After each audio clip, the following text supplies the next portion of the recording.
All right, so what's this? This is a replacement carburetor for it. The engine that's going in came out of an 82 Grand Prix. Okay. Which is a little bit larger. So basic block that came out of this was a 3.8 liter. What's going in is the same block, but it's 4.1 liter. It came out of an 82 Grand Prix. So it's set up for 4 barrel. Is it just like bored out more? It's a little larger cylinder. Okay. The cylinder bore is a little bit bigger. So it's like so the original is a 281. It's like a 250, 251. Something like that, and then now it's like a almost 231 cubic inch going up to like a 252 cubic inch. Okay. And then so this is a 4-barrel carburetor. Okay. And the other engine had a 2-barrel. So the barrels is just the holes, right? Yeah. On the bottom. Basically, you got 2 more ports for fuel to go in. So you can just push more and more. Okay. You got more fuel delivery. Okay, so this is the old one, right? Yeah. The original stock? That's the original 2-barrel. Okay. 2-barrel Rochester. That's the way it would sit in the engine. Yeah. And this is the way the new one is going to sit in the engine. Okay. So there's going to be some, we're going to have to fab up something for all this stuff. This is the electric. This is the thermostat, the choke. This is heat operated. Okay. So after you go to wide open throttle, the vacuum would kick in. And it would open it up. Okay, that's cool. That's pretty cool. And on this one, it's also, something's going to run off a vacuum, but it's basically, that's wide open. So and when the choke is closed, it would close this damper here to help the engine get enough fuel to run. And then after it runs, it's going to open partially. And then after it gets to operating temperature, this valve would open up more. Okay. And then the air cleaner just attaches here, right? Yeah. So then where's that? Oh, you have to put one. Put like a post or something? Yeah, you put your post there to. Anyway, it goes down in there. After it gets tight, it'll stop turning. There you go. Something like that.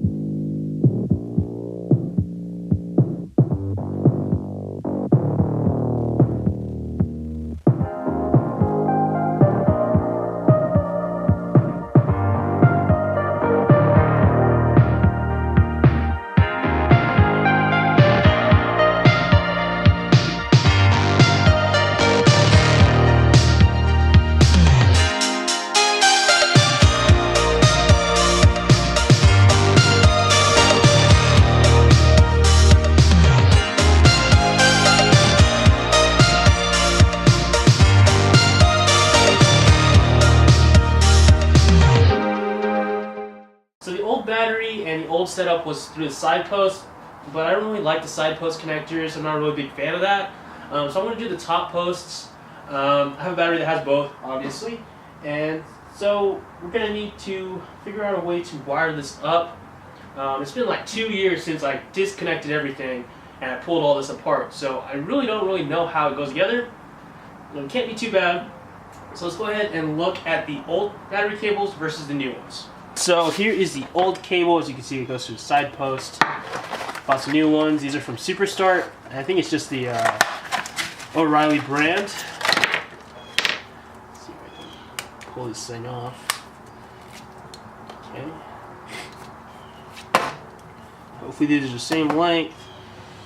And okay, this one's just a little bit short.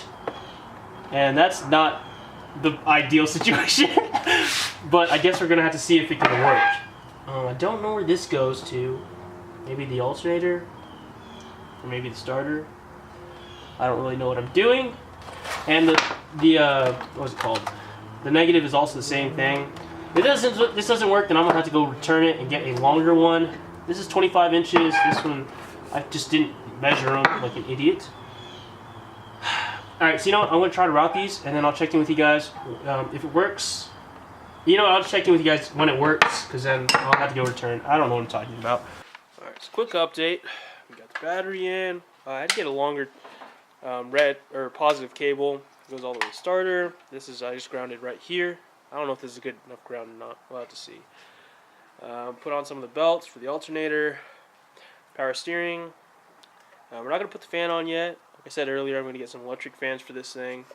And we won't be running this thing long enough for it to need coolant or anything like that. My dad's working on putting on the distributor cap.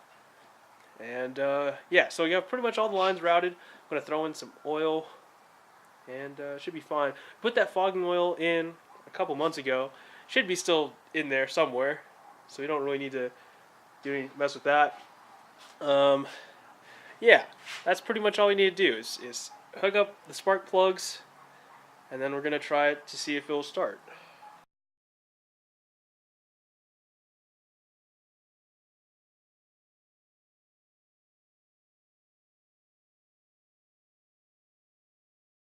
So we looked at the firing order, and it's 165432.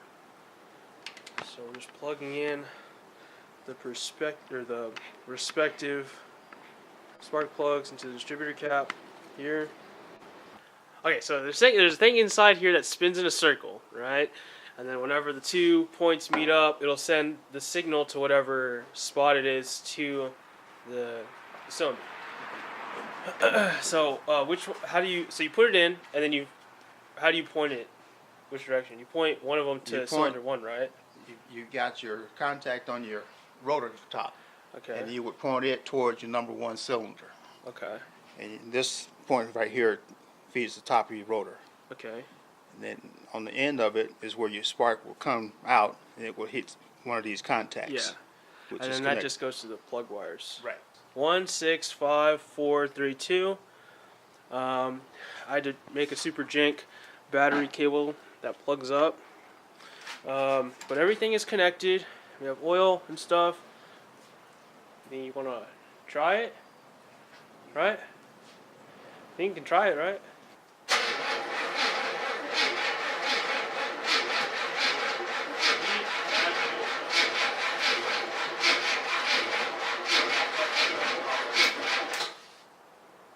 Something ain't right. So there go the key. It should have. I think the starter is hooked up wrong.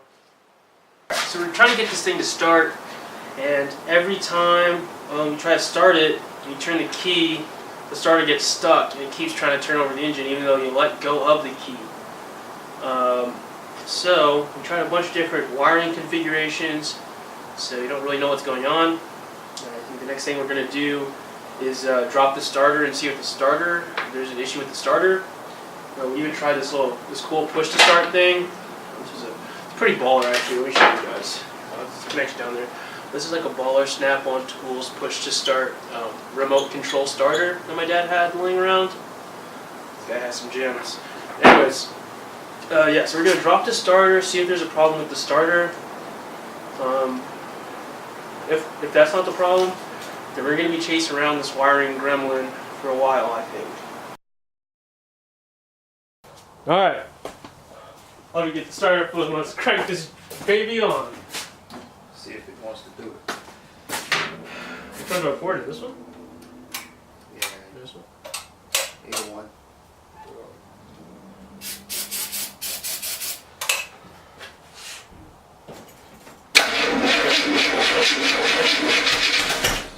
Ooh, we got ignition to the deal.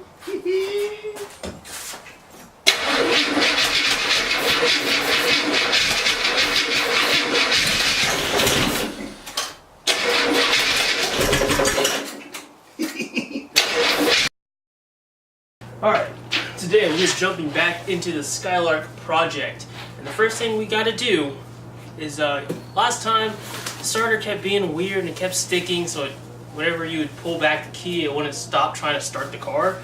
So we figured it would probably be the starter solenoid that goes out. We already checked the ignition cylinder and checked out. So, got one of these from Rock Auto, and this one is no lighter than the other one, unfortunately. But this is a brand new starter, and we're going to pop this thing in and then see what happens. Now, I'm not going to film myself recording putting in the starter because I've shown you guys that a couple times already because I had to take it out twice already, and I actually hate the process. So I'll quickly do that, and then when we come back, we're going to talk about the front end rebuild that we're going to do today, I think. Alright, so let's go ahead, and I'm going to get the starter in. Alright, so I just got the old one out. Look at that piece of junk!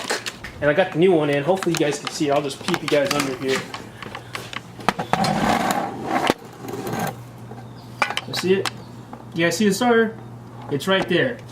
We could try starting it, but I kind of want to put the radiator back in. I took the radiator out because we have some fans. I got some electric fans for my dad, so he doesn't have to run the clutch fan anymore. These are some 12-inch fans I got online, and they should push enough air to keep this thing cool. It's only a V6, we're not running high power anyway, so it shouldn't be a big deal. So it's a perfect opportunity to show you guys how to make, or how to wire up your fans, how to mount them to your radiator. So pretty much what you're going to need is a relay, a fuse holder, and a switch. Now we're going to have a cool little safety switch here. We're going to mount it up to the dash. And here are the fans. So I'll put some links in the description where I got these from. There are two 12-inch fans. Pretty much the biggest I could fit on this thing. And hopefully it will be just fine. I don't think it's overkill or anything. These are eBay fans, so they're nothing super special, but I've heard good reviews on these particular ones, so it should be fine. So they're just going to lay in there right there, just like that. Probably could have gone a 114 and 112, but this setup right here looks pretty good to me. So without further ado, alright, so what do we have here? This is the mounting hardware that comes with the kit. You have these are little pedestals that attach to the fans themselves. These go through the radiator, act as a zip tie. And this is the locking system for the zip tie. Now there's a way to do it with zip ties. You just cut off one end of the zip tie and then you just slide it on another zip tie and it works as a lock. And you just put a washer on the other end. Let's go ahead and get these fans mounted up. Alright, so pretty much how you do this is you reach behind here and stick it through the fins of the radiator. And it just comes out, pull it all the way through, and you just repeat the process for these other ones. So I'm going to go ahead and add these ends of them to there. And then snug them all the way up. And now I'm just going to cut off the access.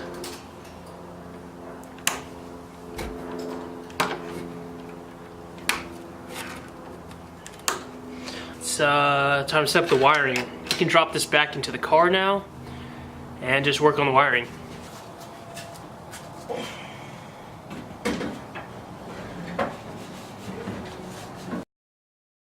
Alright, so we are like 2 hours since the last time I filmed, and I just was cracking away at dialing in this fan setup. I'll go over the wiring in a separate portion. So quickly I'm going to go over the wiring diagram on how to wire up fans. The way I wired it in a switch, but you can completely bypass the switch if you want to and just run it completely off of ignition power and just run this wire straight through all the way to the relay. So let's go ahead and start the relay. This is pretty much the heart of the operation. There's 87 pin. That is the output for your relay. So you want to run those to the positive of the fans. And then your 86 is your trigger wire. This is what triggers the relay to turn on. That's coming from your ignition power, or in this case from the switch that comes from the ignition power. Your 85 pin is the ground. That just goes to a ground. 30 comes from the battery. So you want to run a fuse from the battery in between here. And how you calculate what kind of fuse you need, you get your watts divided by your volts and then multiply that times like 1.25, and that's how you get your fuse. So you have 80. These fans run 80 watts each, so I multiply that times 2 to get 160, divide that by 12 volts, you get 13.33, and then you multiply that times 1.25, and you pretty much get 20 amps. That'll be the next fuse up you want to use, so you put that fuse in there and it's a jolly good time. For your fans, each one has a ground and each one has a positive and a negative, so pretty easy. How you find ignition power, you pretty much just put your key to ignition and then you search all the wires from the fuse box or wherever your bundle of wires is coming from, and you just do like that. I just went under the dash and just started looking at just picking around with my multimeter, seeing which one would give me 12 volts, and I found it. That's wiring. Back to the garage. But it's pretty much just wiring up just a heavy amperage application, so you'll need a relay and a fuse inline fuse. So I have them 2 right there, that's joined together, and then the switch runs off over here. I cut a quick hole through the side panel right here. It's just plastic. I'm probably gonna get a black switch so it matches the rest of the interior nicely, but I just wired it here and then wired this switch to off of ignition power, so it can only be on when the ignition's on. And we can try it out right now. Let's turn the key. Okay, so it's on ignition. Flip the switch, and they're spinning over there.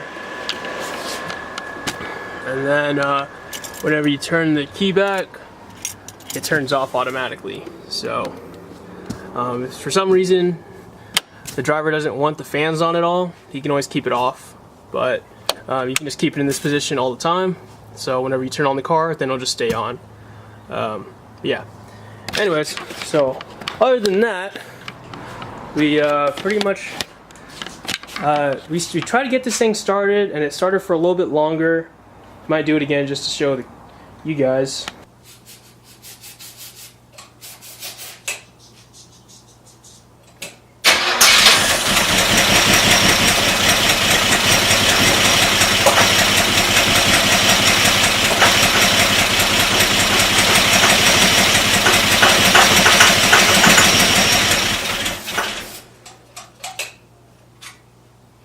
Timing's off a little bit.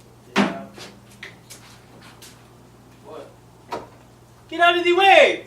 We've been just tidying up everything. What are these lines, Dad? Air conditioning lines. Okay, so we're adding air conditioning lines here, and just tidying everything back up. I'm about to clean up this wiring, and then we're about to put the shroud cover right there across the top. And then after that, most likely next episode, I'll be cleaning up the rest of this wiring here. But yeah, that's pretty much the progress, and that'll be the end of the video today, guys.